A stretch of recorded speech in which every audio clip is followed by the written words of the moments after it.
Assalamualaikum warahmatullahi wabarakatuh. Saya Hijatul Azhar Zalina dengan NIM 2305166019. Pada video ini saya akan menunjukkan bagaimana interaksi saya dengan AI.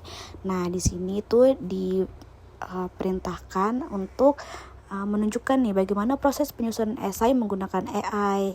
Nah, jadi hari ini saya akan menunjukkan proses-proses yang saya lakukan. Di sini diminta interaksi antara saya dengan AI dan bagaimana proses saya melakukan riset tersebut.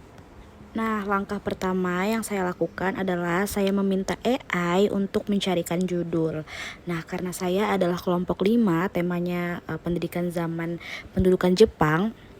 Jadi saya minta AI untuk mencarikan judul esai yang akan saya buat nanti. Nah, dengan perintah buatkan judul untuk esai sejarah pendidikan Indonesia, temanya pendidikan zaman pendudukan Jepang. Nah, lalu si AI memberikan saya beberapa judul sesuai dengan perintah saya, yaitu pendidikan masa pendudukan Jepang. Dia memberikan ada 10 judul. Tapi sayangnya dari 10 judul yang diberikan AI pertama ini itu kurang serak di hati saya. Sehingga saya memerintahkan AI untuk membuatkan saya lagi biar sesuai dengan hati saya, yaitu saya mau bahas tentang bahasa gitu. Jadi saya perintahkan lagi, aku mau yang membahas bahasa, bagaimana bahasa Indonesia menjadi bahasa pemersatu. Buatkan judulnya. Lalu si AI memberikan saya beberapa judul lagi, ada berapa nih? Ada 8 yang ngebahas tentang bahasa. Tapi dari 8 ini cuman satu yang sesuai dengan hati saya, yaitu yang di poin nomor 2, paradoks kebijakan bahasa Jepang, penghapusan bahasa Belanda dan penguatan bahasa Indonesia dalam pendidikan. Nah, tapi ini menurut saya kurang serak lagi tuh di hati saya. Jadi saya tetap mengambil nomor 2, tapi saya ganti, saya parafrase menjadi judulnya menjadi paradoks bahasa, bagaimana penghapusan bahasa Belanda oleh Jepang justru memperkuat bahasa Indonesia sebagai pemersatu bangsa. Nah, jadi ini adalah tahapan pertama yang saya lakukan di sama AI, yaitu saya minta carikan judulnya. Nah, langkah selanjutnya adalah saya mengirimkan AI panduan proyek sejarah yang diberikan oleh PASMI. Nah, setelah itu saya minta AI untuk menjelaskan materi sesuai dengan judul yang saya ambil tadi gitu. Nah, jadi perintahnya adalah AI, aku sudah dapat judul yang bagus. Nah, judulku itu adalah paradoks bahasa, bagaimana penghapusan bahasa Belanda oleh Jepang justru memperkuat bahasa Indonesia sebagai pemersatu bangsa.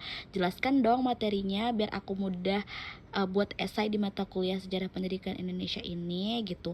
Nah, terus si AI-nya itu memberikan jawaban. Nah, dia bilang berikut penjelasan materi sesuai dengan judul yang kamu pilih, bla bla bla gitu kan. Nah, lalu dia memberikan bahwa konteks sejarah latar belakangnya begini bla bla bla gitu. Nah, ini situasi, intinya dia menjelaskan bagaimana materi yang mau saya ambil itu gitu, biar saya mudah dalam menyusun menyusun esainya. Nah, karena saya sudah mendapatkan penjelasan dari AI tadi, jadi saya kasih dia project panduan lagi nih, esai.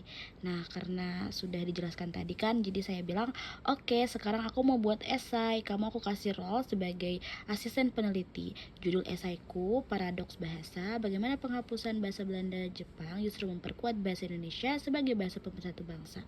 Nah, kamu kerjakan sesuai template yang aku kasih di atas ya. Nah, saya perintahkan dia seperti itu, lalu AI menjawab seperti ini. Jadi ini adalah esai hasil AI ChatGPT. Nih, pendudukan Jepang di Indonesia tahun dipandang bla bla bla gitu. Sesuai dengan perintah saya, dia memberikan 250 sampai 300 kata. Setelah itu, setelah dia kerjakan semua, ada pembahasan, terus apa tadi? Ada tinjauan pustaka. Nah, lalu ada penutup. Nah, di sini itu dia cuman memberikan dua daftar pustaka saja. Jadi saya memerintahkannya lagi. Sumbernya minimal 5 ya, jurnal atau buku, tapi aku mau sumbernya yang bisa diakses.